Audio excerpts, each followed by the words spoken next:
பணம் பற்றிய நம்மளுடைய அபிப்பிராயம் என்ன அப்படிங்கிறது தான் இன்றைக்கி நான் பேச போகிறேன். பணம் சிலருக்கு தங்களுடைய வாழ்க்கை தரத்தை உயர்த்திய எட்டிய கனியாக இருந்தது, பலருக்கு எட்டாத கனியாக பயமாக இருந்தது.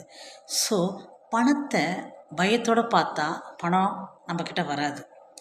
பணத்தை வசீகரிக்கிற ஆளாக மாறணும் அப்படின்னா பணம் நம்மை தேடி வரும். அது எப்படின்னு பார்க்குறீங்களா?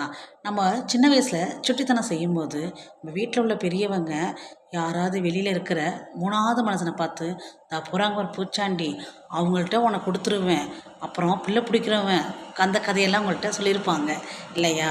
அது மாதிரி தான் பணத்தை பற்றிய தப்பான அபிப்பிராயங்களோட நம்ம இருந்தோன்னா பணம் நம்மளை தேடி வராது. நல்ல அபிப்பிராயத்தை பணத்தின் மீது நீங்கள் வைத்தீங்கன்னா, நல்ல அபிப்பிராயம் மட்டுமே வைத்தீங்கன்னா பணத்தை வசீகரிக்கிற ஒரு ஆளாக நீங்கள் மாறலாம். பணம் எல்லாருக்கும்